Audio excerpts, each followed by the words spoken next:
තරම් ඉතුරු කරගෙන වාජනීය මත ජලයේ ස්වල්පයක් ඉතුරු කරලා තියෙනවා. මෙන්න මේ ඇවත මේ සුළු ඇවත හේතු කරගෙන එදා මේ නුවර වැඩ සිටිය භික්ෂුන් වහන්සේලා දෙපිලසකට බෙදුණා.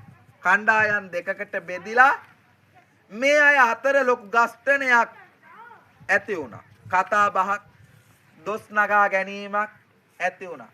අද අපේ අම්මලා වුණත් එහෙමනේ. ඉතින් එදා මේ භික්ෂුන් වහන්සේලා දෙපිලසකට බෙදිලා රණ්ඩු සරුවල් ඇති කරගත්තු අවස්ථාවේ බුදුරජාණන් වහන්සේ අවවාද කළත් ඒ අවවාද එදා මේ කණ්ඩායම් දෙකේම භික්ෂුන් වහන්සේලා පිළිගත්තේ නැහැ. දිගින් දිගටම මේ අයට අවවාද කරත් පළක් වෙන්නේ නැති නිසා එදා බුදුරජාණන් වහන්සේ කල්පනා කරා අඩුම ආනන්ද හාමුදුරුවන්ට කිසිම භික්ෂුන් වහන්සේ නමකට නොදන්වා තමන් වහන්සේ මේ ස්ථානයෙන් වෙනත් ස්ථානයකට වඩින්නට. අන්න එහෙම කල්පනා කරපු ලෞතුරා බුදුරජාණන් වහන්සේ තමන් වහන්සේගේ පාත්‍රා සිවුරු ටිකක් දරාගෙන එදා මේ ගෝසිතාරාම පිම්බිමෙන් පිටත් වෙලා වඩින අතරමැද තමයි එදා උන්වහන්සේට ඔබ ඔය බලන්න ගියපු සුන්දර පාර්ලෙය ගස් වලින් පිරුණු වනාන්තරය මුණ ගැහුණා.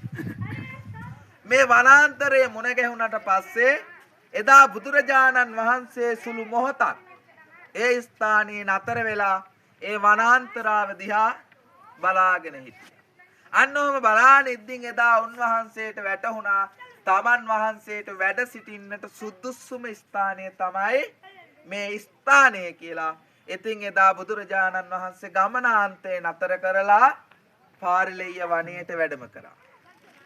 පාර්ලෙය වනයේට වැඩම කරපු ලෞතුරා බුදුරජාණන් වහන්සේ ඒ ස්ථානයේදීම 10 වෙනි වස් කාලය ගත කරන්නට සූදානම් වුණා. උවස් සමාදන් වුණා. උවස් සමාදන් වෙච්ච ලෞතුරා බුදුරජාණන් වහන්සේට මේ වනාන්තරයේ හිටපු පාර්ලෙය හස්තියාවත් වඳුරෙකුත් මුණ ගැහුණා.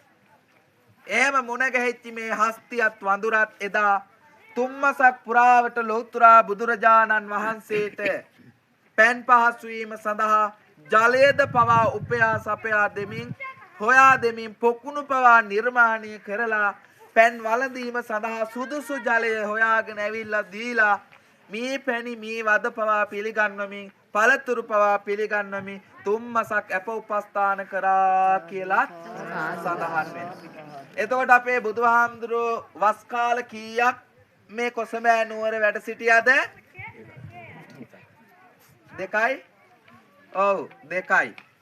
ඒ 9 වෙනි වස් කාලයත් 10 වෙනි වස් කාලයත් 9 වෙනි වස් කාලයේ ගෝසිතාරාමේ 10 වෙනි වස් කාලයේ පාර්ලෙය වනයේදී මෙන්න මේ කියන වස් කාල දෙක උන්වහන්සේ මේ වස් රාජ්‍යයේ කොසඹෑ නුවර වැඩ සිටියා. ඒ වගේම තමයි එදා බුදුරජාණන් වහන්සේ මේ ගෝසිතාරාමේ වැඩ ඉද්දී මේ නුවර එක් යක්ෂණියක් ජීවත් වුණා. මේ නුවර වටා සැරිසරමින් එදා කාලි කියන යක්ෂණිය මේ නුවර ජීවත් වුණා. මේ කාලි කියන යක්ෂණිය බොහෝ දෙනාගේ සිතුම් පැතුම් මිෂ්ඨ කරලා දුන්නු යක්ෂණිය. නමුත් මේ යක්ෂණිය දිනපතා ආහාරයේ විදියට එදා මේ නුවර ජීවත් වෙච්ච පොඩි දරුවෝ තමයි මරාගෙන බිල්ලට ගත්තේ. ඉතින් හැමදාම මේ නුවර ජීවත් වෙච්ච පිරිස මේ දිහා බලාගෙන හිටියත් හැමදාම මේ යක්ෂණිය මේ ක්‍රියාව සිදු කරන නිසා දිනක් මේ නුවර ජීවත් වෙච්ච පිරිසක් ලෝතුරා බුදුරජාණන් වහන්සේ මුණ ගැහෙන්න ඇවිල්ලා බුදුරජාණන් වහන්සේට මේ කරුණු කාරණා පිළිබඳව සිහිපත් කළා. අන්නේ අවස්ථාවේ බුදුරජාණන් වහන්සේ විසින් කාලයක්ෂණියව මේ ස්ථානයට ගෙන්නලා කරුණු කාරණා පැහැදිලි කර දෙමින් එදා යක්ෂණියට දහම් දේශනාවක් පවා සිදු කරා කියලා සඳහන් වෙනවා. ඒ වගේම කුසගින්න නිවා ගැනීමට මේ යක්ෂණිය දරුවන් තමයි මරාගෙන කෑවේ. මේ දේ නතර කිරීම සඳහා බුදුරජාණන් වහන්සේ ඇතුළු මහා සංඝ රත්නයේ මේ නුවර පිණ්ඩපාතයේ ගිහිල්ලා හොයාගත්තු දාණය, හම්බ වෙච්ච දාණය, දාන පාත්‍රය නැවත විහාරස්ථානට ගෙනල්ලා ඒ වළඳන්න කලින් පළමු බත් පිඩ වෙනත් පිගානකට අයින් කරලා විශාල බත් පිගානක් එකතු කරලා එදා යක්ෂණියට කුස පුරව ගන්න දුන්නා කියලා සඳහන් වෙනවා.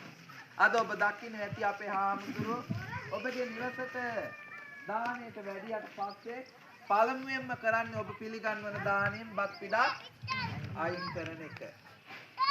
ඉතින් මේ යක්ෂණියගේ මේ කතාවේදී තමයි පළමු වතාවට බුදුරජාණන් වහන්සේ මේ බත් පිඩ අයින් කළේ.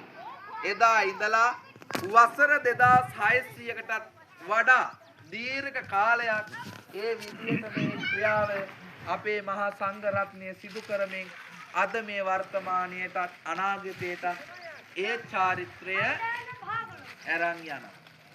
ඉතින් ඔය කරුණු කාරණා තමයි මේ විහාරස්ථානය කේන්ද්‍ර කරගෙන අපිට පැහැදිලි කරන්නට තියෙන්නේ. ඒ වගේම මේ ස්ථානීය වන්දනාමාන කරගෙන ඔබ ඊළඟට යන්න බලාපොරොත්තු වෙන්නේ මේ රාජ්‍ය පාලනය කරපු රජවරු 16 දෙනාම ජීවත් වෙච්ච රජකම් කරපු ඒ වගේම මේ රාජ්‍ය අවසන් බෞද්ධ රජතුමා විදියට රජකම් කරපු උදේනි රජමාලිගාව බලන්නට.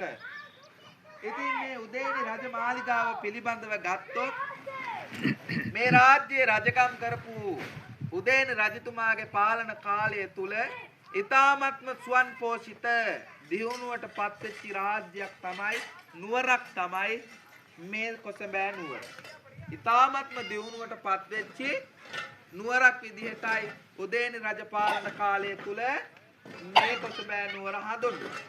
ඉතින් මේ දියුණුවට පත්වෙච්ච මේ නුවර පිළිබඳව කතාව